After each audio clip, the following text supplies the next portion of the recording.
ठीक है ठीक है, चलिए तो let's start with the very important class. आज की क्लास में हम लोग क्या पढ़ने वाले हैं, जैसे कि आपको पहले ही पता होगा, आज की क्लास में हम लोग पढ़ने वाले हैं, क्या पढ़ने वाले हैं, टॉपिक का नाम बताओ। हाँ, मतलब आज हम लोगों को क्वेश्चंस करने हैं किसके ऊपर, आयोनाइजेशन, एनर्जी और electron affinity. Mainly electron affinity के ऊपर आज हम लोगों को क्वेश्चंस करने हैं, तो बहुत ध्यान से देखिए। मैं बहुत जल्दी से एक बार आपको रिवाइज करा रहा हूँ कि प्रीवियस क्लास में मैंने आप लोगों को क्या क्या चीज़ें कवर करा दी थी। इधर आएंगे सभी, इधर आएंगे सभी और बहुत ध्यान से चीज़ों को सीखने की कोशिश करें। राइट, सी प्रीवियस क्लास में मैंने आपको बताया था, प्रीवियस क्लास में हम लोगों ने पढ़ा था सबसे पहला पैरामीटर दैट इज साइज, या मैं ये कहूँ पहले से मैं आप लोगों को बता देता हूँ, इलेक्ट्रॉन एफिनिटी का मतलब होता था, इलेक्ट्रॉन एफिनिटी इज व्हाट, मान लेता हूँ कोई एक एलिमेंट है A, in their gaseous state when it gain one electron then it will be convert into A minus. Right, किस में कन्वर्ट हो जाता है, ए माइनस में कन्वर्ट हो जाता है। राइट, किस में कन्वर्ट हो जाएगा, ए माइनस के अंदर ये डेटा हमारे पास कन्वर्ट हो जाएगा। राइट, तो सर इतनी बातें आपकी हमें समझ में आ गई हैं, यहाँ तक कोई प्रॉब्लम वाली बात नहीं है। अब ऐसा करने से जो एनर्जी रिलीज है, उस एनर्जी रिलीज का नाम क्या है बेटा जी, इलेक्ट्रॉन एफिनिटी। ऐसा देखा गया है कि जो पहली इलेक्ट्रॉन एफिनिटी है वो क्या होती है बेटा जी, प्लस होती है। और क्योंकि electron affinity and electron gain energy के बीच में जो रिलेशन होता है that is minus of electron affinity, हाँ या ना। तो इसका मतलब क्या हो गया, इसका मतलब ये हो गया कि मान लीजिए अगर इलेक्ट्रॉन एफिनिटी किसी आइसोलेटेड गैसियस एटम पर 8 किलो जूल पर मोल आ रही है, 10 किलो जूल पर मोल आ रही है प्लस में, तो ऑब्वियसली डेल्टा एच ऑफ ई जी की वैल्यू क्या आएगी बेटा जी, -10।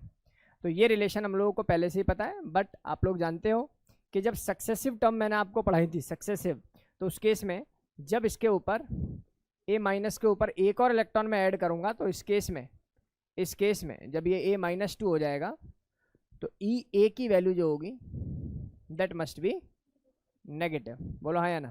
अगर ये वाली वैल्यू नेगेटिव है तो ऑब्वियसली डेल्टा एच ऑफ ई जी क्या हो जाएगा बेटा जी, पॉजिटिव हो जाएगा। पॉजिटिव का मतलब कैसी प्रोसेस हो जाना, एंडोथर्मिक प्रोसेस हो जाना। क्या मैंने आप लोगों को प्रीवियस क्लास में ये बात बताई थी कि जब भी मैं एंडोथर्मिक और एक्सोथर्मिक की बात करता हूँ तो मैं हमेशा थर्मोडायनेमिक टर्म को रिलेट करता हूँ, यानी कि डेल्टा एच यानी कि एंथैल्पी चेंज को मैं वहाँ पर डिफाइन कर रहा होता हूँ। राइट, चलिए अब बहुत ध्यान से देखिए, इसके फैक्टर्स मैं आप लोगों को बहुत जल्दी से बता देता हूँ। आज का हमारा जो टास्क है वो है क्वेश्चंस। राइट, ये हमारा इलेक्ट्रॉन एफिनिटी पर सेकंड लेक्चर है। पहले लेक्चर के अंदर हम लोगों ने पहले इसका ब्रीफ पढ़ा, फैक्टर्स पढ़े। आज की क्लास में हम लोग कुछ स्पेशल्स जो क्वेश्चन होते हैं जेई के, नीट के, उनको हम लोग डिस्कस करेंगे। राइट, इधर आइए, बहुत ही इंपॉर्टेंट क्लास होने वाली है, इसलिए बहुत ध्यान से देखें सभी। सबसे पहला जो फैक्टर आपके टीचर ने बताया था उसका नाम था size. Right, so what do you mean by the term size and how does it affect electron affinity. Size और इलेक्ट्रॉन एफिनिटी का क्या रिलेशन है, तनीशी बताओ। सर ये रिलेशन होता है हमेशा इन्वर्सली। इवन सर क्योंकि ये एनर्जी है तो आपने एक ट्रिक बताई थी, एनर्जी टॉप टू बॉटम क्या होती है, हमेशा घटती है। तो electron affinity is inversely proportional to size.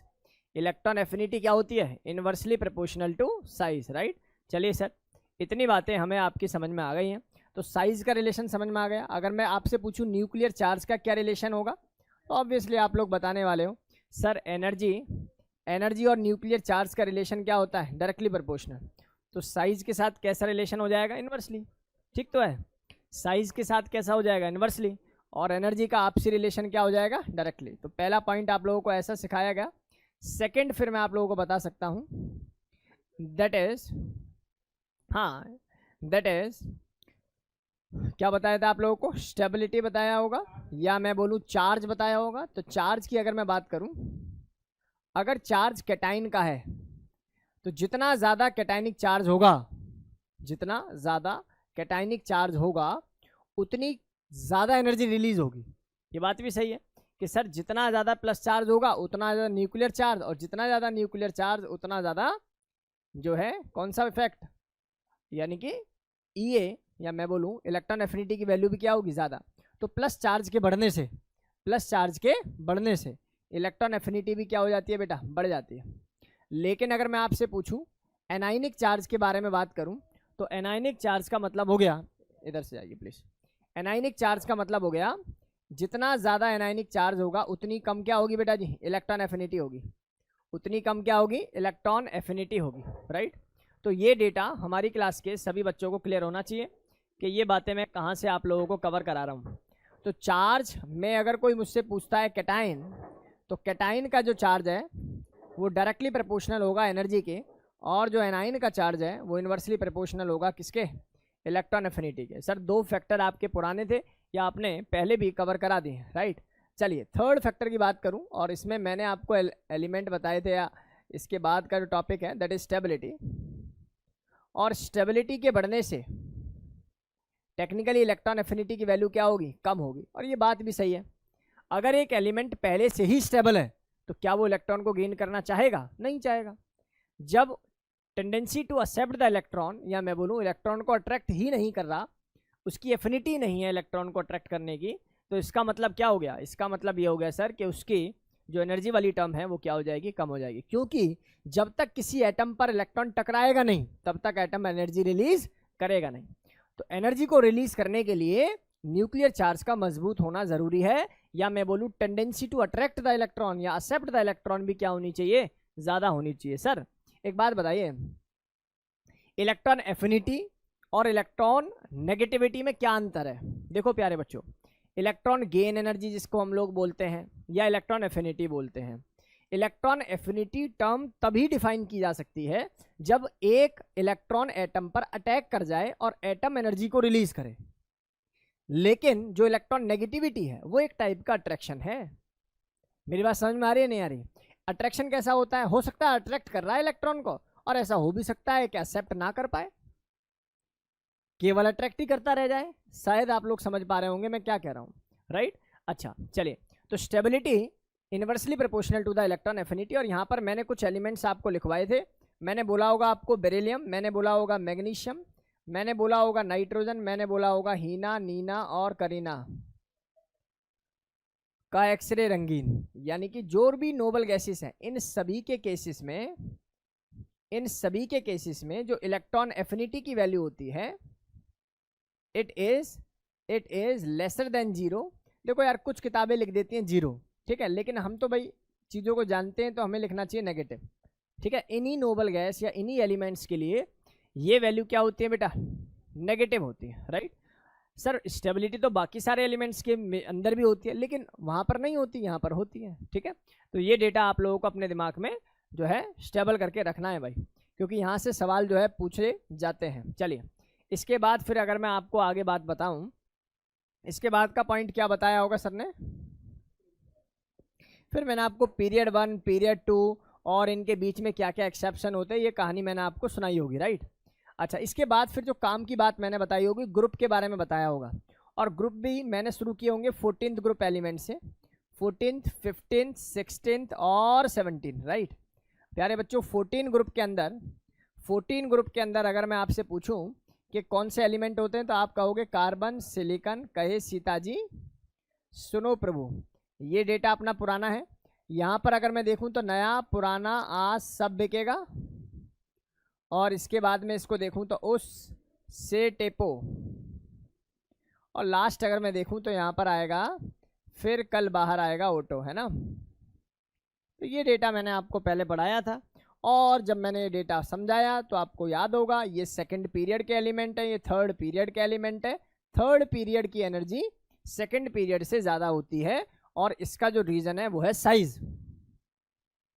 Second period का साइज एक्सेप्शनली घट जाता है, और साइज घटने से आने वाला इलेक्ट्रॉन अटैक ही नहीं कर पाता। बात को समझने की कोशिश करिए, एक छोटा साइज और 7 इलेक्ट्रॉन आउटर मोस्ट, एक बड़ा साइज 7 इलेक्ट्रॉन आउटर मोस्ट। जब बड़ा साइज होगा तो वहां पर इलेक्ट्रॉनिक रिपल्शन कम होगा, और जब इलेक्ट्रॉनिक रिपल्शन कम होगा तो इजीली एक्सटर्नल, मैं बोलूं आउटर मोस्ट इलेक्ट्रॉन और इनकमिंग इलेक्ट्रॉन के बीच में रिपल्शन क्या होगा बेटा, कम होगा। लेकिन जब साइज ही छोटा है तो इन इलेक्ट्रॉन्स का आने वाले इलेक्ट्रॉन से अट्रैक्शन या रिपल्शन, ऑब्वियसली रिपल्शन क्या होगा बेटा, ज़्यादा होगा। तो ये बात याद रखें, इलेक्ट्रॉन की डेंसिटी बढ़ने से, जब मैं आपको second electron affinity case of oxygen पढ़ाऊंगा तो शायद ये डेटा आप लोगों को क्लियर होगा प्यारे बच्चों, राइट। शायद ये डेटा आप लोगों को क्लियर हो जाएगा, शायद ये डेटा आप लोगों को क्लियर हो जाएगा। बोलो ये डेटा समझ में आ गया होगा। अब इसके बाद देखिए, मैंने बोला कि बस कुछ नहीं करना, इसको ऊपर उठा देना है, इसको ऊपर उठा देना है। लेकिन इसके केस में क्या है, ऑक्सीजन सबसे नीचे आ जाता है और इस भाई को ऊपर उठा देना है। ये अपना पुराना ज्ञान है, आप लोगों को धुरंधर तरीके से मैंने जो है ये बातें सिखा रखी है। इसी में मैंने आपको एक बात और समझाई थी, अगर आप लोगों को याद है तो। मैंने बोला था तुम्हारे जीवन में बोरोन आ चुका है। बोरोन के बाद कौन होता है बेटा, carbon, then nitrogen, then oxygen, then fluorine, नीचे क्लोरीन होते होंगे, इधर सल्फर, फॉस्फोरस, सिलिकॉन और एल्युमिनियम। मैंने आपको ट्रिक बताई थी, ट्रिक याद है सभी बच्चों को या भूल गए? मैंने बोला था एन बनाओ, क्या बनाओ, एन बनाओ। देखो प्यारे बच्चों, ये है तुम्हारे पास कौन है, क्लोरीन। और मैंने अभी रीजन बताया कि भाई क्लोरीन का साइज बड़ा हो जाता है, इलेक्ट्रॉनिक रिपल्शन कम हो जाता है, इसलिए एक मोल ऑफ इलेक्ट्रॉन को अट्रैक्ट करना क्लोरीन के लिए या एक्सेप्ट करना आसान है as compare to fluorine atom, right. फिर मैंने आपको बताया कि यहाँ पर इस केस के अंदर क्लोरीन जो है वो मैक्सिमम इलेक्ट्रॉन एफिनिटी शो करेगा। तो मैंने एरो कैसे लगाया है, ऊपर की तरफ, यानी कि क्लोरीन की ज़्यादा देन फ्लोरीन। आप इसको एन बना लीजिए, ऐसे बना पाओगे भाई? एन का मतलब है क्लोरीन सबसे ज़्यादा, then fluorine, then sulphur, then oxygen, then phosphorus, then nitrogen. बोलो हाँ या ना। लेकिन यार ये जो नाइट्रोजन है ना, ये खतरनाक चीज़ है। क्यों? क्योंकि सर ने यहाँ पर आप लोगों को सिखाया होगा, सर ने यहाँ पर आप लोगों को बताया होगा कि electron affinity of such elements are equivalent to 0 और लेसर देन 0, राइट। अब बहुत ध्यान से देखिए और सीखने की कोशिश कीजिए। तो अगर मैं आपसे पूछूं, नाइट्रोजन से ज़्यादा होती है किसकी बेटा, सिलिकॉन की। इवन सिलिकॉन की किससे ज़्यादा होती है, फॉस्फोरस से। फॉस्फोरस से ज़्यादा क्यों होती है? अगेन इलेक्ट्रॉनिक कॉन्फ़िगरेशन स्टेबल होता है सर, इसलिए स्टेबल इलेक्ट्रॉनिक कॉन्फ़िगरेशन पे इलेक्ट्रॉन को ऐड करना क्या होता है, मुश्किल होता है। इसके बाद फिर से एन बना दो भाई। चलो मैं अपना जो है पूरा ऑर्डर लिख के दिखाता हूँ। सबसे ज़्यादा क्लोरीन होना चाहिए मेरे अकॉर्डिंग, उसके बाद फ्लोरीन होना चाहिए, फिर सल्फर होना चाहिए, फिर ऑक्सीजन होना चाहिए और फिर फॉस्फोरस। अच्छा फॉस्फोरस होना चाहिए कि नहीं होना चाहिए, बताओ जरा। नहीं, कौन होना चाहिए, सिलिकॉन होना चाहिए। कौन होना चाहिए, सिलिकॉन। और सिलिकॉन के बाद कौन होना चाहिए, फॉस्फोरस, उसके बाद कार्बन, उसके बाद एल्युमिनियम, उसके बाद बोरॉन और कहीं जाके लास्ट में नाइट्रोजन होना चाहिए। अब ये बात हजम थोड़ा सा मुश्किल होगी, लेकिन ज़रूरी है भाई, राइट। ये बातें आप लोगों को इसी तरीके से पढ़नी चाहिए जैसी मैं आप लोगों को बता रहा हूँ। Chlorine, fluorine, sulphur, oxygen, silicon, phosphorus, carbon, aluminium, boron और नाइट्रोजन, राइट। तो ये डेटा हमारी क्लास के सभी बच्चों को बिल्कुल क्रिस्टल क्लियर होना चाहिए, कहाँ से ये बातें पढ़ाई जा रही हैं, कैसे ये बातें पढ़ाई जा रही हैं, तो पूरा डेटा आप लोगों को क्लियर होना चाहिए। अच्छा मैं यहाँ पर एक चीज़ को जोड़ दूँ आप लोगों के लिए, कहो तो, या अभी रहने दें, जोड़ दें या रहने दें, बोलो जोड़ दें। चलो मैं इस वाली टर्म को जोड़ूंगा आयोनाइजेशन एनर्जी से। अब वो कैसे जोड़ता हूँ वो अभी आप लोग देखें। पहले तो जल्दी से इसको नोट करने की ज़रूरत तो नहीं होगी क्योंकि ये मैंने प्रीवियस क्लास में ही पढ़ाया है। चलिए मैं अभी इलेक्ट्रॉन एफिनिटी पढ़ा रहा था, मैं आयोनाइजेशन एनर्जी से इस ऑर्डर को जोड़ रहा हूँ, आयोनाइजेशन एनर्जी से इस ऑर्डर को जोड़ रहा हूँ भाई, इसलिए बहुत ध्यान से देखिए प्यारे बच्चों। आयोनाइजेशन पोटेंशियल या आयोनाइजेशन एनर्जी का जो ऑर्डर दुनिया में पढ़ाया जा रहा है वो क्या है सर? सबसे पहले हमारे पास यहाँ से उठा लेते हैं, हीना नीना मतलब और करीना, मतलब हम सेकंड और थर्ड पीरियड के एलिमेंट्स के बारे में बात करेंगे, सेकंड और थर्ड पीरियड के एलिमेंट्स के बारे में बात करेंगे प्यारे बच्चों।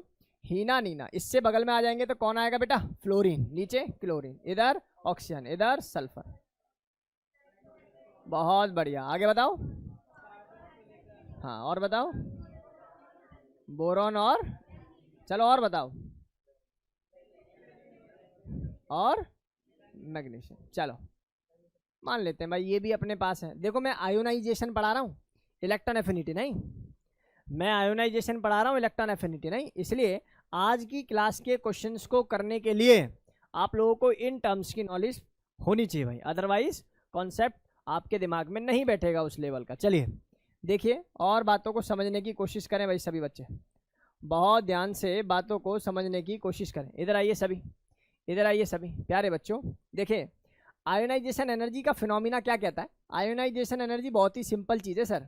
आयोनाइजेशन एनर्जी का मतलब होता है एक आइसोलेटेड गैसियस न्यूट्रल एटम से इलेक्ट्रॉन को बाहर करने के लिए कितनी एनर्जी लगेगी, है ना। और ऑब्वियसली एनर्जी देनी पड़ रही है, और जब एनर्जी देनी पड़ती है तो आयोनाइजेशन एनर्जी की वैल्यू क्या होनी चाहिए जी, प्लस होनी चाहिए, हाँ या ना।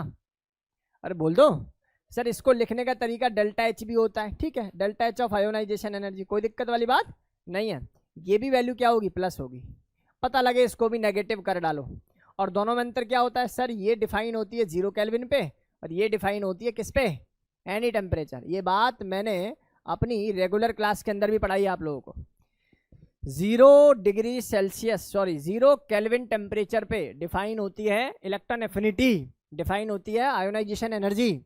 लेकिन जो इनकी एंथैल्पी टर्म है, जो कि एक्चुअल टर्म है, जो कि जेन्युइन टर्म है, ठीक है, जो कि हाइपोथेटिकल टर्म नहीं है, उनको डिफाइन करते हैं हम लोग किस पे, एट एनी टेम्परेचर, राइट। लेकिन क्योंकि कंपेयर करना होता है 11th-12th लेवल पे हम लोगों को कि फलाने की एनर्जी ज़्यादा होगी या ढिकाने की एनर्जी ज़्यादा होगी, तो then we can do electron affinity और आयोनाइजेशन एनर्जी ऑर्डर, राइट। चलिए सी भाई, मैं बहुत ध्यान से पूरी जिम्मेदारी के साथ आप लोगों को इसके ऑर्डर को सिखा रहा हूँ, ठीक है ना। मैं पूरा श्योर हूँ आप लोगों को किताबों में, आप लोगों को ऑनलाइन ये डेटा नहीं मिलेगा।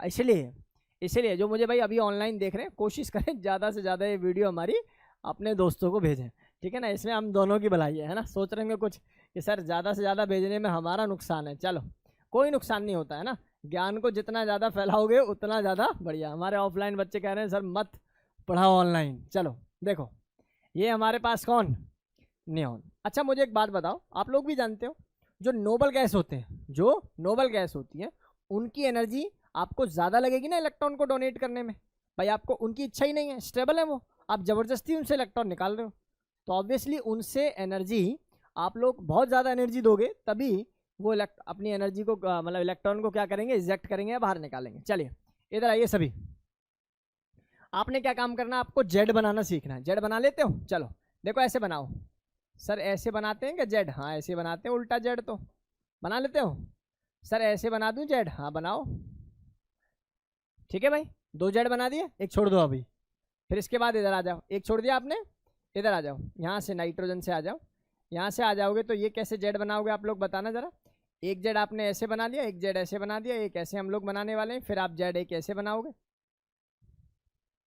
फिर आप एक जेड ऐसे बनाओगे, मतलब 2 जेड उल्टे, फिर एक छोड़ दो, 2 जेड उल्टे।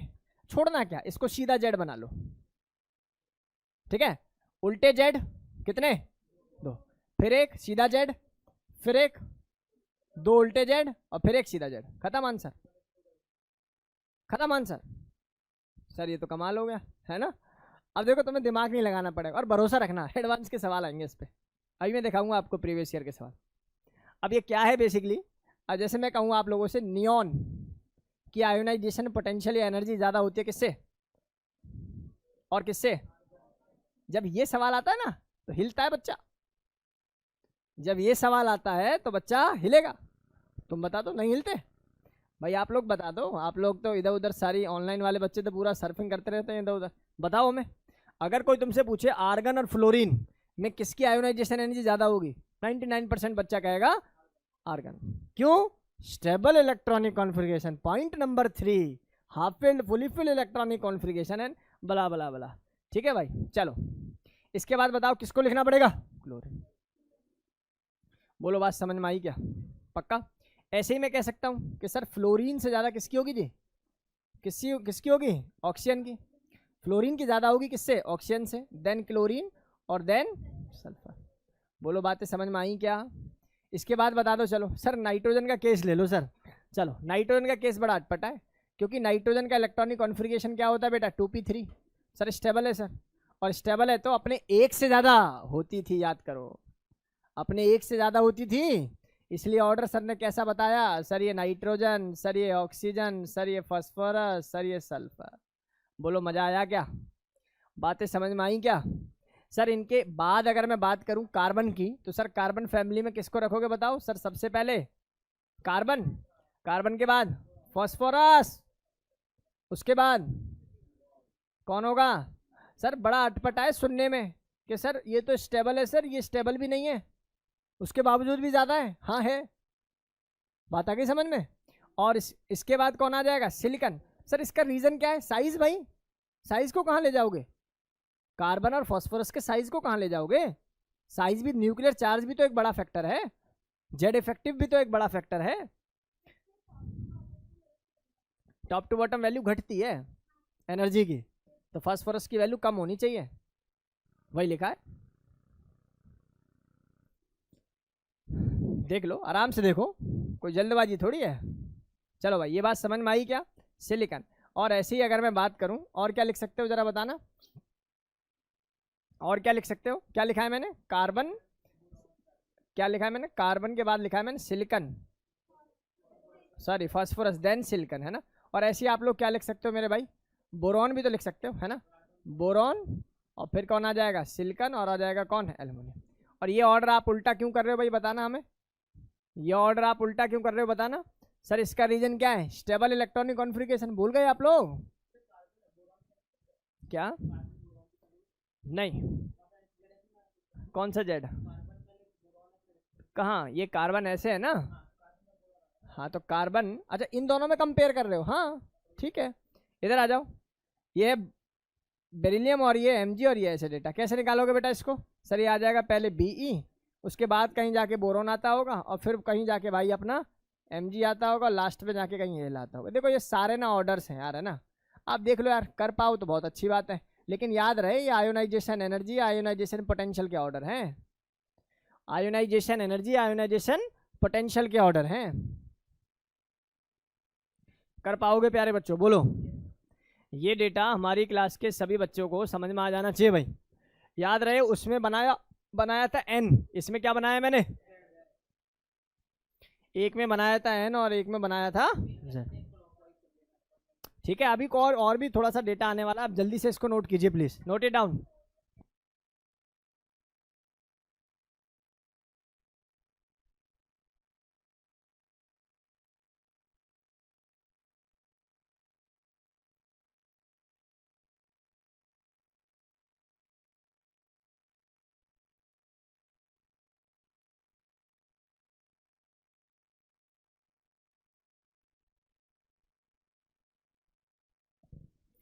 चलें जी, आगे मूव करें। डन। ला जरा पानी पिला दे।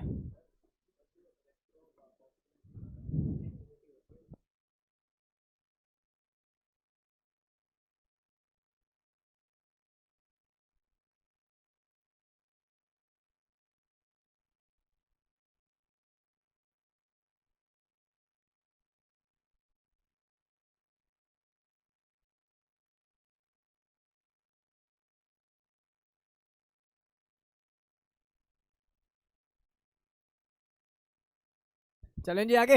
चलो भाई, अब बहुत ध्यान से मेरी बातों को सुनेंगे भाई सभी, मेरी बातों को बहुत ध्यान से सुने भाई सभी। अब मैं आप लोगों को वो कंटेंट पढ़ाने जा रहा हूँ जिसके बाद आप लोग अच्छे से अच्छे आयोनाइजेशन एनर्जी और इलेक्ट्रॉन एफिनिटी के सवाल को सॉल्व करोगे। इसलिए बहुत ध्यान से, यानी दिलों को थाम के बैठो, है ना। बढ़िया तरीके से चीज़ों को समझने की कोशिश करो, और ऐसे मूड में बैठो कि ये कंटेंट पढ़ने के बाद आप लोग सीधा कोटा में बैठे हुए बच्चे से या कहीं ऐसी जगह बैठे हुए बच्चे से कॉम्पीट करोगे जो टॉप लेवल कंटेंट को जो है सीख रहा है। ठीक है, इसलिए बहुत ध्यान से देखो। इधर आइए और सीखिए सभी बच्चे, इधर आए सभी प्यारे बच्चों। ऑनलाइन वाले बच्चों को समझ में आ रहा है ना भाई सभी को? ऐसा नहीं होना चाहिए कि हमारा ध्यान नहीं है आपके ऊपर। हाँ ठीक है। इधर आ जाओ। कुछ बच्चों के नाम हम अभी फ़िलहाल बोल नहीं सकते ऑनलाइन, है ना। चलो कुल मिला के इधर समझने की कोशिश करें। देखो बच्चों, बहुत ध्यान से सुनो। चलो चलो इधर आओ, इधर आओ, इधर आओ, ध्यान ना भटकाओ अपना। इधर देखो भाई सभी प्यारे बच्चों, कहानी कुछ ऐसी आ गई है कि प्रीवियस क्लास में मैंने आपको ये बात पढ़ाई है। वैसे प्रीवियस क्लास में मैंने ये बात आपको पढ़ाई है कि जो आयोनाइजेशन एनर्जी है ना, हाँ आयोनाइजेशन एनर्जी, आयोनाइजेशन एनर्जी का मतलब है अगर कोई एलिमेंट पहले से स्टेबल है तो वो अपनी इलेक्ट्रॉन को बड़ी मुश्किल से डोनेट करेगा। मतलब आयोनाइजेशन एनर्जी किस केस में ज़्यादा होगी? स्टेबल वाले केस में, राइट। और आयोनाइजेशन एनर्जी जिसकी ज़्यादा है, इसका मतलब क्या हुआ, इसका मतलब क्या हुआ, क्या मैं ऐसा लिख सकता हूँ, ionisation energy is inversely proportional to reducing power. क्या ये बात समझ में आ रही है आप लोगों को या नहीं? सर रिड्यूसिंग पावर का मतलब क्या होता है? वही जो रिड्यूसिंग एजेंट का होता है। सर ये क्या होता है? वही जो रिड्यूसिंग नेचर का होता है। सर रिड्यूसिंग नेचर क्या होता है? वही जो रिड्यूसिंग कैरेक्टर का होता है। सर ये चारों क्या होती हैं? चारों सेम होते हैं। चारों क्या होते हैं जी? सेम होते हैं। ये चारों ही बातें क्या होती हैं बच्चों? सेम होते हैं, राइट। मैंने क्या बोला? ये चारों टर्म क्या है? सेम है। सर सेम कैसे? मतलब देखो, reducing agent, reducing power, reducing nature, reducing character का मतलब होता है कि इलेक्ट्रॉन को जो गेन करेगा वो खुद करेगा अपना रिडक्शन और दूसरे का क्या करेगा? ऑक्सीडेशन। अगर इलेक्ट्रॉन को कोई डोनेट करता है तो इसका मतलब क्या होगा? वो अच्छा रिड्यूसिंग एजेंट होगा, या रिड्यूसिंग पावर ज़्यादा होगी, या रिड्यूसिंग नेचर शो करेगा। बोलो बात समझ में आ गई? बोलो बात समझ में आई?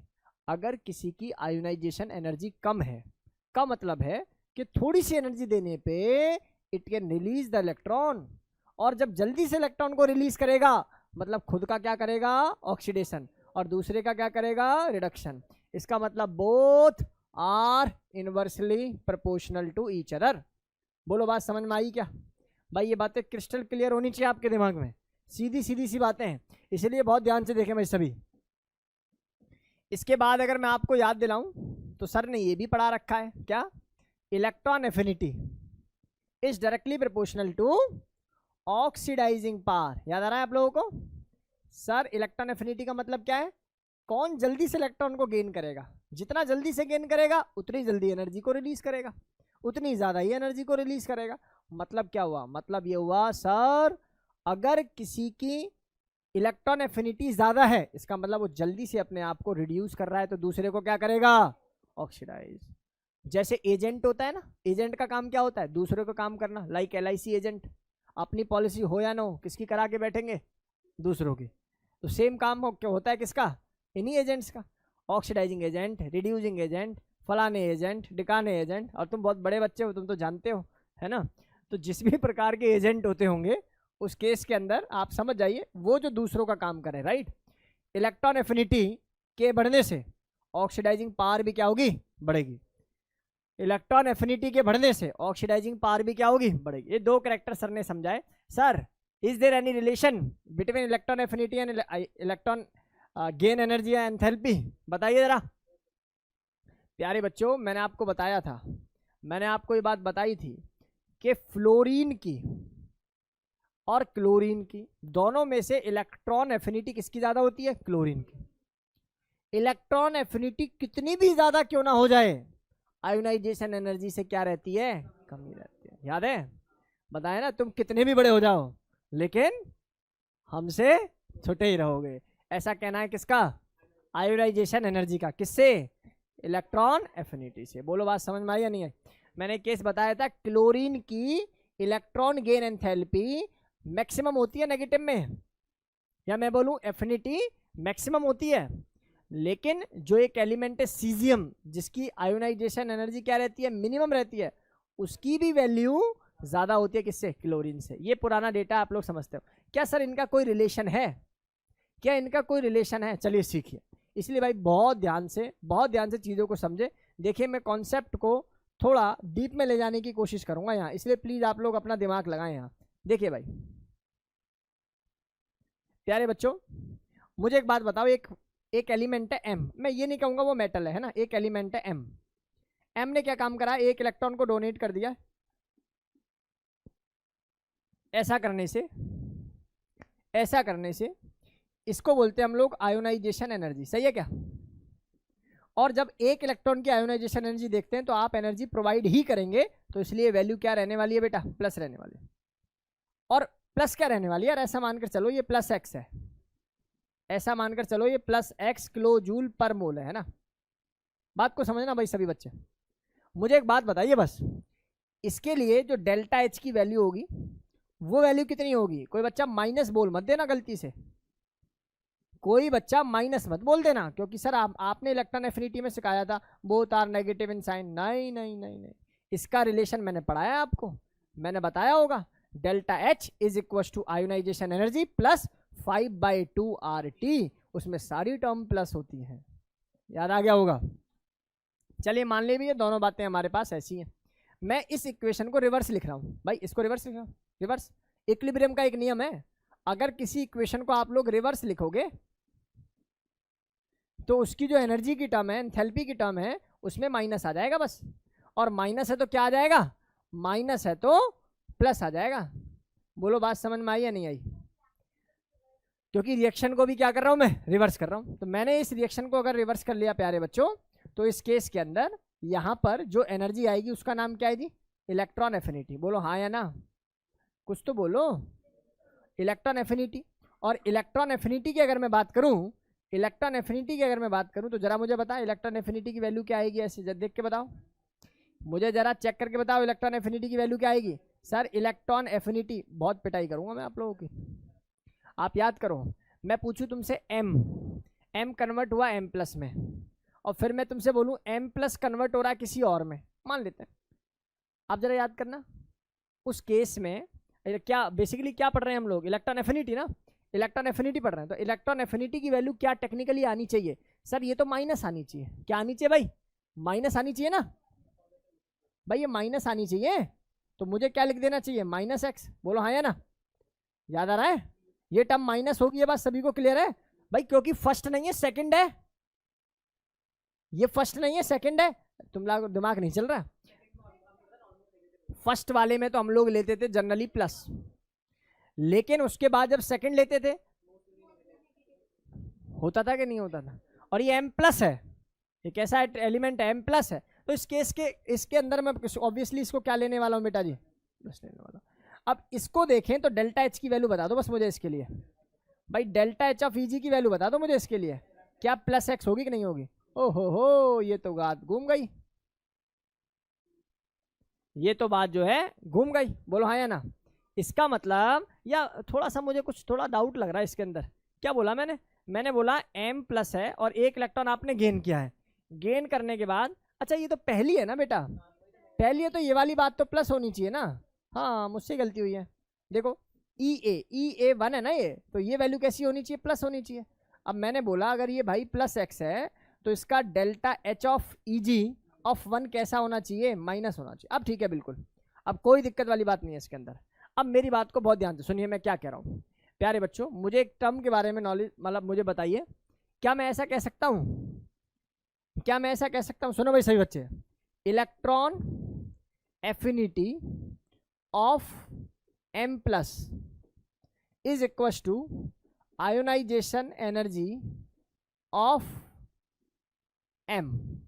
क्या ये बात आपके दिमाग में बैठ रही है? सर क्या कह रहे हैं, बोलो भाई मैंने क्या बोला, या क्या ये रिलेशन समझ में आ रहा है? सर ने क्या बोला, मैंने बोला electron affinity of m plus is equal to ionisation energy of m। आप देख लीजिए इलेक्ट्रॉन एफिनिटी आप लोगों ने क्या निकाली है, प्लस। सर प्लस क्यों निकाली, देखो सर एक ही इलेक्ट्रॉन ऐड किया आपने, तो ये वैल्यू कैसी आनी चाहिए जी, प्लस आनी चाहिए। सर ये वैल्यू प्लस क्यों आएगी, ये वैल्यू प्लस क्यों आएगी, क्योंकि डेल्टा एच की वैल्यू क्या होती है इसके लिए, माइनस होती है। सर माइनस क्यों होगी, क्योंकि देखो ये अब कैसा एटम है, ये प्लस एटम है ना यार, ये इलेक्ट्रॉन को अपने आप ऐड, समझ रहे हो नहीं समझ रहे, ये अपने आप गेन करने की कोशिश कर रहा होगा। जब अपने आप एनर्जी को गेन करने की कोशिश करेगा तो एनर्जी क्या होती है, रिलीज होती है। आपने कोई एक्सटर्नल फोर्स तो नहीं लगाया ना, तो डेल्टा एच की वैल्यू क्या हो जाएगी, नेगेटिव। प्रोसेस कैसी हो जाएगी, एक्सोथर्मिक। नहीं बस समझ में। और फिर मैं इसको रिलेट कर गया यहाँ से, फिर मैं इसको यहाँ से रिलेट कर गया। क्या हमारी क्लास के सभी बच्चों को ये बेसिक डेटा क्लियर है या नहीं, बातें समझ में आई या नहीं आई? तो अभी तक की बातें को मैं एक बार रिपीट कर रहा हूँ, जरा ध्यान से देखना सभी। Ionisation energy inversely proportional to reduction potential, electron affinity directly proportional to oxidising potential. Metal convert हुआ है या m कन्वर्ट हुआ है m प्लस में, और इसकी जो आयोनाइजेशन एनर्जी वो कैसी होती है जी, प्लस होती है। तो डेल्टा एच की वैल्यू भी क्या रहेगी, प्लस ही रहेगी। लेकिन m प्लस जब एक इलेक्ट्रॉन को गेन करेगा, क्योंकि ये पहले से प्लस है तो जल्दी से इलेक्ट्रॉन को गेन करेगा, इसके लिए आपको एक्सटर्नल एनर्जी की रिक्वायरमेंट नहीं होगी, नहीं होगी, नहीं होगी। इसलिए इसका डेल्टा एच नेगेटिव होगा तो EA की वैल्यू क्या होगी, प्लस होगी, और यहाँ का प्लस वहाँ का प्लस क्या हो गया, सेम हो गया। क्या मेरी बात समझ में आई या नहीं आई? तो क्या मैं ऐसा कह दूं कि सर ये दोनों वैल्यूज जो हैं बराबर होंगी? बोलो बात समझ में आ गई आप लोगों को? यहाँ तक कोई डाउट किसी बच्चे को नहीं होना चाहिए। चलिए इधर आइए सभी, एक केस और ले लेते हैं और थोड़ा सा क्लियर हो जाएगा हम लोगों को। मुझे एक बात बताओ, मैं आपसे कहूँ ये एक्स है, सिंपल एक्स है, और गैसेस स्टेट में होगा कोई आइसोलेटेड गैसेस न्यूट्रल एटम, इन भाई साहब ने एक इलेक्ट्रॉन को गेन करके किस में कन्वर्ट कर लिया अपने आप को, एक्स माइनस में। बोलो पिक्चर क्लियर है? अब मुझे बताइए ये क्या है, क्या ये electron gain energy electron affinity है? और अगर ये इलेक्ट्रॉन एफिनिटी है प्यारे बच्चों, तो मुझे बताओ इसके इलेक्ट्रॉन एफिनिटी की वैल्यू कैसी होनी चाहिए? सर ये वैल्यू होनी चाहिए +x किलोजूल पर मोल। बोलो हाँ या ना। और अगर मैं आपसे पूछूं delta H of Eg of x, sir ये -x होगा। बोलो हाँ या ना। चलिए मुझे बताइए, अब इधर आ जाइए, इधर आ जाइए, मैं आपसे कहूं इसको मैं पलट दूं, x माइनस कन्वर्ट हो गया किसके अंदर, x के अंदर, और एक इलेक्ट्रॉन को इसने रिलीज कर दिया। अब मुझे एक बात बताओ, मुझे एक बात बताओ, x माइनस से एक इलेक्ट्रॉन को निकाल रहे हैं, इस प्रोसेस में एनर्जी देनी पड़ेगी, कोई दो राय नहीं है इस बात में। और एनर्जी देने का मतलब क्या हो जाता है बेटा जी, इसका मतलब हो गया सर आयोनाइजेशन एनर्जी। बोलो हाँ या ना। और भाई ये डेटा कैसा होगा मुझे ये बता दो बस, क्या ये डेटा आप लोगों का प्लस नहीं होगा? बोलो हाँ या ना। और ये डेटा अगर प्लस होगा तो डेल्टा एच की वैल्यू भी क्या होगी, इसके लिए तो प्लस ही होगी। ओहो, मतलब गेम समझ में आ गया सर। ये वाला एच और ये वाला, ये दोनों बातें क्या हो गई सर, सेम हो गई। बोलो हाँ या ना। क्या मैं ऐसा लिख दूं कहो तो? देखो जरा इधर आओ, electron affinity of x is equal to ionisation energy of x minus. प्यारे बच्चों ये दो जो मैंने सुनहरे अक्षर लिखे हैं ना, ये बहुत बड़ी चीज है। इसका यूज कब करोगे बताऊं? करा ही दो सर, है ना, कल का क्या भरोसा, करा ही दो। लो भाई इधर आ जाओ, बच्चे इधर देखना, सभी बच्चे इधर देखें। तुम्हारा नाम फ्लोरीन है, तुम्हें प्यार से क्लोरीन, तुम बन जाओ F नेगेटिव, तुम बन जाओ Cl नेगेटिव। अरेंज करो आयोनाइजेशन एनर्जी के ऑर्डर में। सुनो सुनो, आंखें खोलो पहले, कौन है ये? Ionisation energy. आयोनाइजेशन एनर्जी के ऑर्डर में अरेंज करना है। पहले मुझे चुपचाप से बताओ, फ्लोरीन और क्लोरीन में से कौन कौन, फ्लोरीन और क्लोरीन में से किसकी आयोनाइजेशन एनर्जी ज्यादा होगी? इसका रीजन, क्योंकि सर आपने वो Z बनाया है, आपने वो N बनाया है। याद आ रहा नहीं? याद सर, याद ही नहीं आता हमें। लो भाई, बनाया है कुछ मैंने। आयोनाइजेशन एनर्जी में मैंने फ्लोरीन और क्लोरीन का रिलेशन सिखाया होगा। बोलो हाँ या ना। इसका मतलब सर फ्लोरीन की क्या होगी, ज्यादा होगी किससे, क्लोरीन से। बात समझ में आ गई सर, इनमें फंसेंगे। कुछ बच्चे क्या काम करते हैं, क्योंकि वो अच्छे बच्चे होते हैं, उनका एक ही उद्देश्य है जीवन में कि इलेक्ट्रॉनिक कॉन्फ़िगरेशन को देखो, लेकिन दूसरी बात भूल जाते हैं। क्या क्या? एक चीज भूल जाते हैं कि जेड इफेक्टिव नाम की भी कोई चीज है। बोलो हाँ या ना। भाई इस बात में तो किसी बच्चे को कोई दौरा नहीं होना चाहिए, एफ और एफ नेगेटिव में से ज्यादा स्टेबल कौन नजर आएगा तुम्हें, तो इसकी एनर्जी भी क्या होनी चाहिए, ज्यादा, पर नहीं होगी। रीजन सर, इसका एटॉमिक नंबर, इसका एटॉमिक नंबर, इसमें नंबर ऑफ इलेक्ट्रॉन कितने होंगे बताओ सर? नंबर ऑफ इलेक्ट्रॉन 9, इसमें नंबर ऑफ इलेक्ट्रॉन कितने होंगे 10, इसमें नंबर ऑफ प्रोटॉन बताओ मुझे 9, इसमें नंबर ऑफ प्रोटॉन बताओ 9। चलो बताओ मुझे किसका न्यूक्लियर चार्ज ज्यादा होगा? न्यूक्लियर चार्ज पर इलेक्ट्रॉन किसका ज्यादा होगा सर? ऑब्वियसली एफ का ज्यादा होगा, और जिसका न्यूक्लियर चार्ज ज्यादा उससे इलेक्ट्रॉन निकालना मुश्किल। बोलो गेम समझ में आया क्या? आज के बाद कहीं नोबल गैस कोई और एलिमेंट बन रहा है तो पहले दिमाग लगा लेना, पता लगे जेड इफेक्टिव की वैल्यू ज्यादा हो रही हो पहले से। मेरी बात समझ में आई आप लोगों को? चलो सर, ऐसा मान रहे हैं, आप कह रहे हो तो समझ में आ रहा होगा। तो सर ये डेटा क्लियर है। अब सवाल उठता है एफ नेगेटिव और Cl नेगेटिव में से कौन होगा। बात को बहुत ध्यान से सुन लो भाई सभी, बात को बहुत ध्यान से सुन लो। सर आप क्या अरेंज कर रहे हो? मुझे एक बात बताओ, सर ने क्या लिखा है? Electron affinity of x is equal to ionisation energy of x minus. सही है क्या? सुनो इधर देखो जरा, इधर देखो, मैं कह रहा हूं इलेक्ट्रॉन एफिनिटी ऑफ क्लोरीन लगा लूं, फ्लोरीन से ज्यादा होती है कि नहीं होती? याद है क्लोरीन की इलेक्ट्रॉन एफिनिटी ज्यादा होती है, तो मेरे भाई इसकी आयोनाइजेशन एनर्जी नेगेटिव पार्ट में क्या होगी, ज्यादा होगी। नहीं आई बात समझ में? अरे पल्ले पड़ा क्या, इसका मतलब आंसर कौन होना चाहिए, इसका मतलब आंसर कौन होना चाहिए लास्ट में, सर अद्भुत, है ना। चलो तो ये डेटा हमारी क्लास के बच्चों को समझ में आएगा सर। कल को आप एक दो सवाल और करा लो इस पर, देखना कितने आसानी से आप लोग जेई के धुरंधर सवालों को, नीट के धुरंधर सवालों को कर दोगे। ये दोनों क्वेश्चन जो है जेई का ही पार्ट है, बहुत ध्यान से समझे, बड़े ही बेसिक लगे हमें। ऑक्सीजन, सल्फर, एस नेगेटिव और ओ माइनस, एक आया नाइट्रोजन, फॉस्फोरस, और एक आ गया एन माइनस और एक पी माइनस। चलो जल्दी से आंसर बताओ मुझे, आंसर बताओ जल्दी से।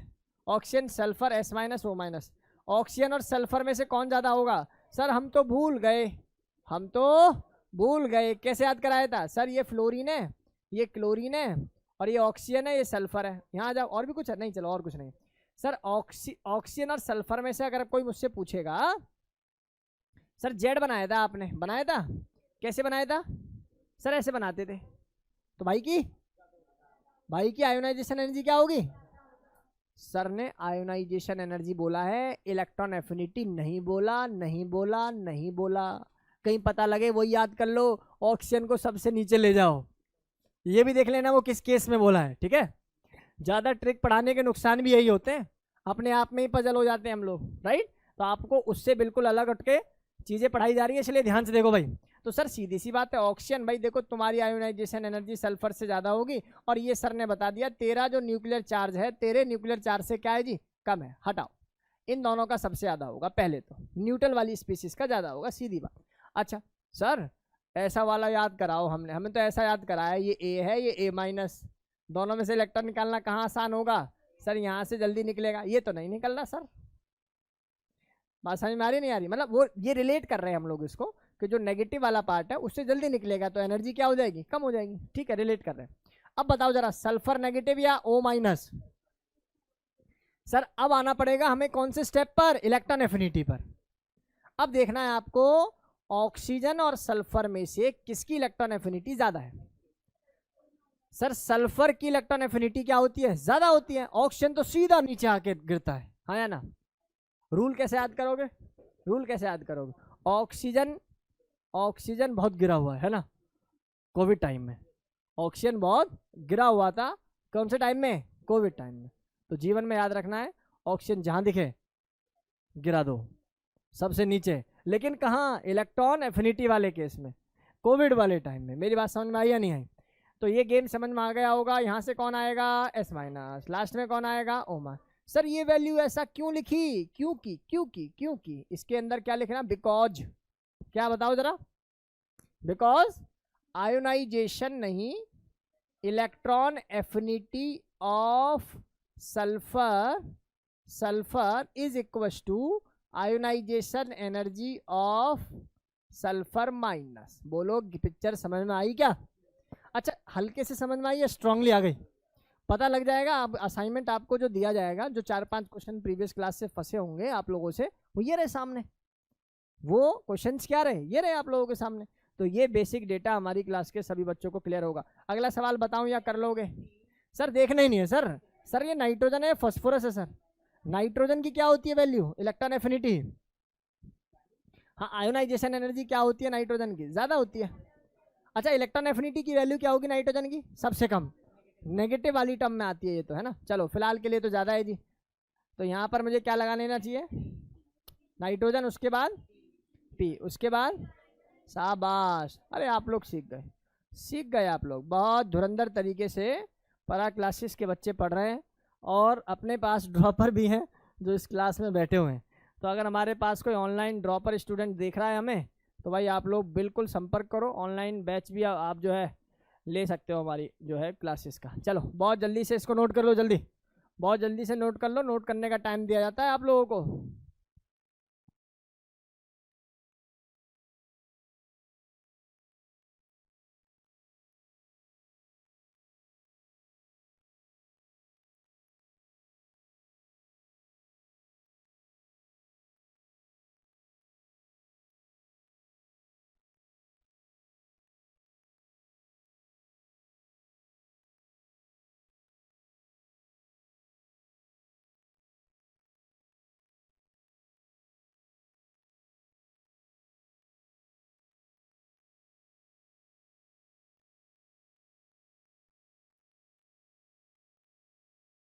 अनन्या आपको आ रहा है समझ में, ज़रा बताना।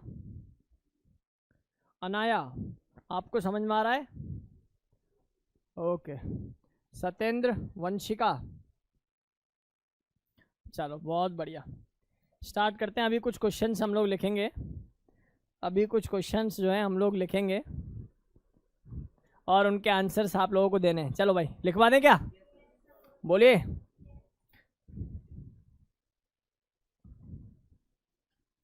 जल्दी से नोट कर लीजिए।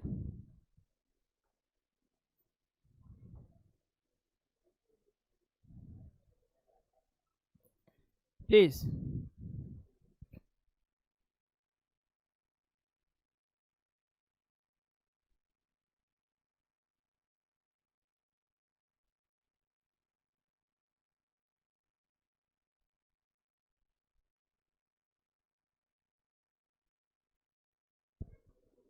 चलिए भाई बहुत ध्यान से अब कुछ क्वेश्चंस को और लगा लेते हैं। इधर आइए और देखिए कुछ सवालों को। सवाल है अपने पास, सवाल है अपने पास।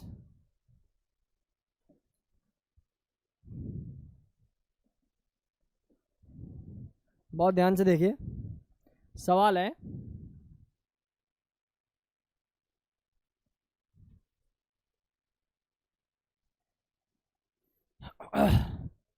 सेकंड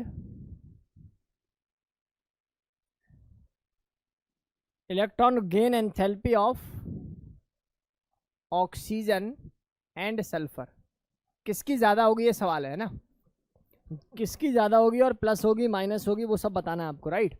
दूसरा सवाल है, सवाल number 2, arrange in increasing order of ionization potential, यानी कि आयोनाइजेशन, चलो पोटेंशियल छोड़ो, इसको थोड़ा सा बदल लेते हैं ना, इलेक्ट्रॉन एफिनिटी कर देते हैं। Increasing order of their electron affinity, right. पहला है Cr, Cr+3, Cr+6, राइट। दूसरा है oxygen -2, oxygen minus and oxygen. Third है मेरे पास fluorine, chlorine and sulphur, right. Next है मेरे पास, एक और ले लो, ऑक्सीजन भी है ना। नेक्स्ट है मेरे पास इसी के अंदर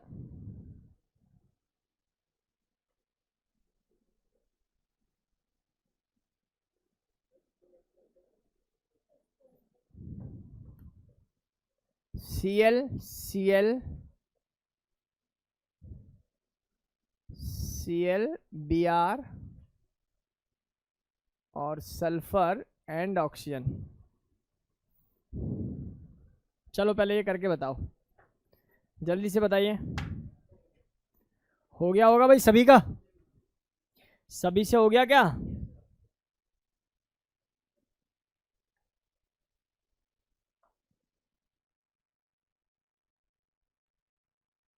चलिए भाई पहले वाले सवाल को आ जाएं देखें। तो फर्स्ट क्वेश्चन के अंदर अगर हम लोग बात करें तो सबसे ज़्यादा किसका होगा, ज़रा बताओ मुझे।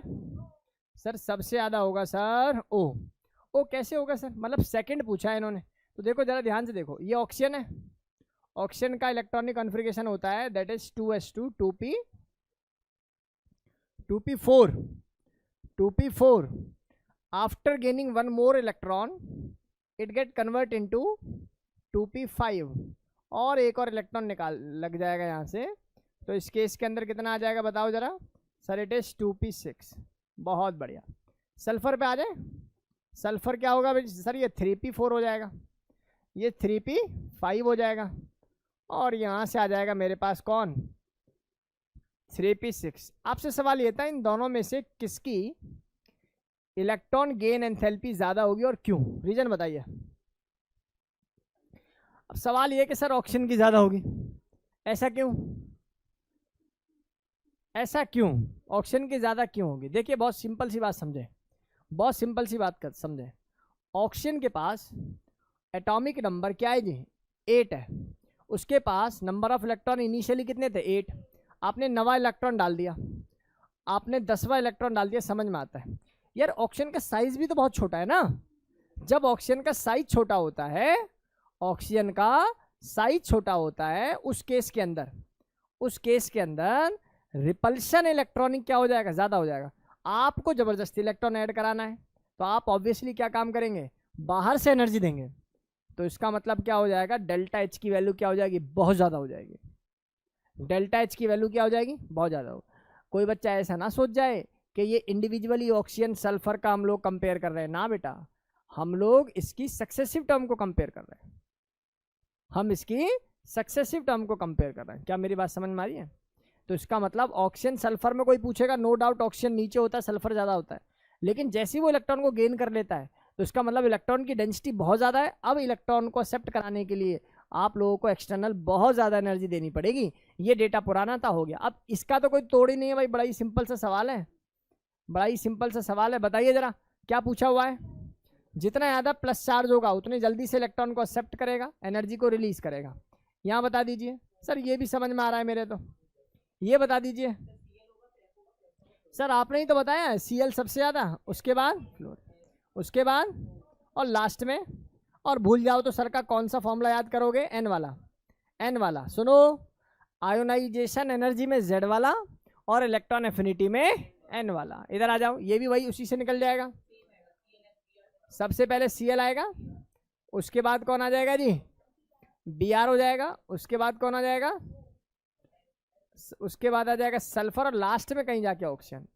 बेटा ऑक्सीजन का तो समझ रहे हो ना रीजन क्या है। तो ये डेटा हमारी क्लास के सभी बच्चों को क्लियर होना चाहिए। अब एक टाइप का सवाल और मैं आप लोगों को बताता हूँ, ठीक है अनाया, ठीक है अनाया, यू कैन गो।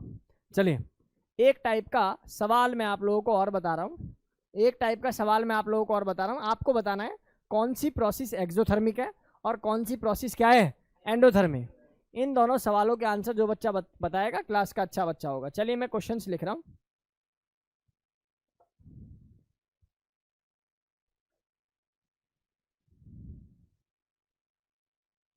देखिए भाई, कुछ अच्छे क्वेश्चंस को जो है मैं यहाँ पर लिख रहा हूँ, देखते हैं भाई बाकी कितने बच्चे हैं इन सवालों के सटीक आंसर हमें बता पाते हैं। आपको बताना है find exo and endothermic process, ठीक है ना। कौन एक्सोथर्मिक होगा और कौन क्या होगा जी, एक्सोथर्मिक होगा, एंडोथर्मिक होगा, ये आप लोगों को जो है बताना है बच्चों को, ठीक है। आइए इधर आइए। सबसे पहले मेरे पास आता है, सबसे पहला है कि कोई ऑक्सीजन ने एक इलेक्ट्रॉन को गेन करके किस में कन्वर्ट हो गया बेटा, O- में। दूसरा मेरे पास सवाल है Cl2 कन्वर्ट हो रहा है किसके अंदर, Cl, ठीक है, या ऐसे मानो इसको तोड़ दो आप, Cl + Cl। थर्ड क्वेश्चन है मेरे पास, सोडियम जी जो है Na+ में कन्वर्ट हो गए एक इलेक्ट्रॉन को डोनेट करके, बताना एंडो या एक्सो है। ऐसे ही इसके बाद किसी ने पूछा है नियॉन है, नियॉन ने एक इलेक्ट्रॉन को गेन किया है तो ये नियॉन माइनस में कन्वर्ट हो गया है ना, ये प्रोसेस आपको बताना है। पांचवा मैंने आपसे पूछा है ऑक्सीजन माइनस है, इसने भी एक इलेक्ट्रॉन को गेन किया और ऑक्सीजन -2 में कन्वर्ट हो गया। हालांकि प्रीवियस क्वेश्चन के अंदर मुझे पढ़ा देना चाहिए कि जब आप नेक्स्ट आप करोगे तो डेल्टा एच की वैल्यू क्या होनी चाहिए, प्लस होनी चाहिए, लेकिन चलो फिर भी इसमें पढ़ा देंगे।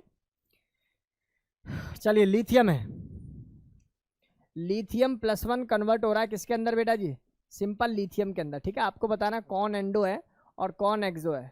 7th क्वेश्चन मेरा कहता है आपको NaCl सॉलिड लेना है और बाई को कन्वर्ट कर देना किसमें, Na+ में और Cl- में। अगेन आपको बताना होगा कि यहाँ पर प्रोसेस एंडो या एक्सो है। नेक्स्ट हमारे पास आता है ये Mg है, बाई डिफ़ॉल्ट Mg को मैंने यहाँ सॉलिड में रखा है और सॉलिड से मैं इसको कन्वर्ट कर रहा हूँ किसमें, Mg गैस में, Mg गैस में मैंने इसको कन्वर्ट किया है। बताना है ये एंडो या एक्सो है। इसके बाद मैं यहाँ पर ये भी कह देता हूँ कि मेरे पास सोडियम है, मान लेते हैं कि गैसेस स्टेट में है और आप इसको कन्वर्ट करना चाहते हो सोडियम सॉलिड में। आपको बताना है एंडो या एक्सो है। ऐसे ही आपको मैं यहाँ पर सवाल दे देता हूँ, नाइट्रोजन है, नाइट्रोजन कन्वर्ट हो गया N-3 में। आपको बताना है कि एंडो है या एक्सो है।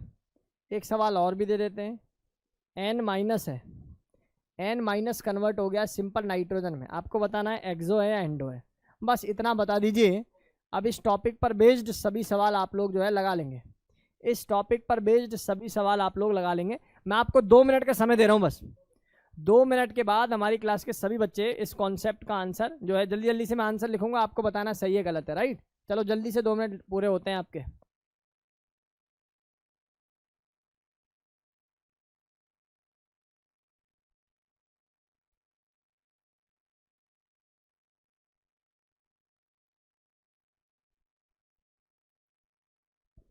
आ जाओ, बातें नहीं भाई। सबसे पहले एक छोटी सी बात बता देता हूँ, एनर्जी दोगे, एनर्जी दोगे तो डेल्टा एच की वैल्यू क्या होगी बेटा, प्लस। एनर्जी रिलीज होगी तो डेल्टा एच की वैल्यू क्या होगी, बेसिक जो डेटा है। अब इस बात से अगर मैं यहाँ पर अप्लाई करूँ, ऑक्सीजन न्यूट्रल एटम है, गैसियस है, एक इलेक्ट्रॉन को अपने आप खींचेगा न्यूक्लियस, तो उसका मतलब इस केस में इलेक्ट्रॉन एफिनिटी की वैल्यू प्लस, तो डेल्टा एच की वैल्यू क्या होगी, माइनस। और क्योंकि एनर्जी रिलीज हो रही है तो इसलिए इस केस में मैं क्या कह सकता हूँ कि यहाँ पर जो वैल्यू होगी वो कैसी होगी, एक्सो। कैसी वैल्यू होगी बेटा जी, एक्सोथर्मिक प्रोसेस होगी। कैसी प्रोसेस होगी है, एक्सोथर्मिक प्रोसेस होगी। देखो Cl2, Cl के बॉन्ड को तोड़ रहे हो, बॉन्ड डिसोसिएशन एनर्जी, एनर्जी देनी पड़ेगी, देनी पड़ेगी तो बेटा ये प्रोसेस कैसी हो जाएगी, एंडो। सोडियम है, सिंपल सोडियम गैस होगा ये पक्का, और ये कन्वर्ट हुआ बेटा जी फिर से एनर्जी। इस केस में आप लोगों को क्या होगा बेटा, देनी पड़ेगी, और एनर्जी देनी पड़ेगी तो इस केस में यहाँ पर जो वैल्यू होगी मेरे पास क्या होगी बेटा जी, एंडोथर्मिक। इधर आ जाओ, नियॉन ने एक इलेक्ट्रॉन को गेन किया, भाई नियॉन पहले से स्टेबल है, नियॉन पहले से स्टेबल है, आपको एनर्जी देनी पड़ेगी। ओहो हो, गलत कर बैठे, आंसर क्या आ जाएगा सर, एंडो। बोलो बात समझ में आई क्या, नहीं भाई नियॉन है ना, नियॉन, नियॉन तो नोबल है, नोबल है, स्टेबल है, इसकी तो वैल्यू वैसे भी क्या होती है, नेगेटिव में होती है इलेक्ट्रॉन एफिनिटी। इधर आ जाओ, इधर आ जाओ, ये है मेरे पास ऑक्सीजन माइनस, सक्सेसिव कर रहे हैं हम लोग, ऑक्सीजन माइनस से एक इलेक्ट्रॉन और ऐड कर रहे हैं, तो बताओ जरा कैसी प्रोसेस होगी, एनर्जी सर देनी ही पड़ेगी, एनर्जी देनी पड़ेगी तो मतलब प्रोसेस कैसी होगी, एंडो। इधर आ जाओ, Li प्लस से Li में कन्वर्ट कर रहे हैं हम लोग, Li plus convert into Li, sir Li plus, sir Li plus तो स्टेबल होता है इलेक्ट्रॉनिक कॉन्फ़िगरेशन की तरफ, मत जाओ मत जाओ मत जाओ। आपको क्या करना है, Li प्लस से Li में जा रहा है, एक प्लस चार्ज इलेक्ट्रॉन को खींचेगा, अपने आप एनर्जी को रिलीज करेगा, प्रोसेस एक्सोथर्मिक हो जाएगी, अपने आप एनर्जी रिलीज होगी, इस प्रोसेस में अपने आप एनर्जी क्या होगी भाई, रिलीज होगी। चलो बताओ, NaCl सॉलिड, सॉलिड है और आप इसको तोड़ तोड़ के पहले गैसियस में फिर उसके आयन में कन्वर्ट करोगे, एनर्जी देनी पड़ेगी, और देनी पड़ेगी तो प्रोसेस एंडो। Mg सॉलिड से गैस, अच्छा किसी सॉलिड को गैस ऐसे ही कन्वर्ट कर लोगे आप लोग, अपने आप कन्वर्ट हो सकता है, नहीं, आपको एनर्जी देनी पड़ेगी, देनी पड़ेगी तो प्रोसेस एंडो। क्या किसी गैस को अपने आप सॉलिड में कन्वर्ट कर सकते हो, नहीं, आपको एनर्जी देनी पड़ेगी, इसका मतलब ये भी प्रोसेस कैसी हो गई, एंडो। इस प्रोसेस में भी ये प्रोसेस क्या, आप क्या मानकर चलोगे इसको, एंडो। चाहे भाई ये भी एंडो और ये भी एंडो, नोट कर लो, हाँ हाँ कोई दिक्कत नहीं। तब कोई प्रोसेस स्पॉन्टेनियस हो रही है क्या, क्या ये स्पॉन्टेनियस है, क्या ये स्पॉन्टेनियस है, नहीं, तो एनर्जी रिलीज क्यों, आपको देनी पड़ेगी ना,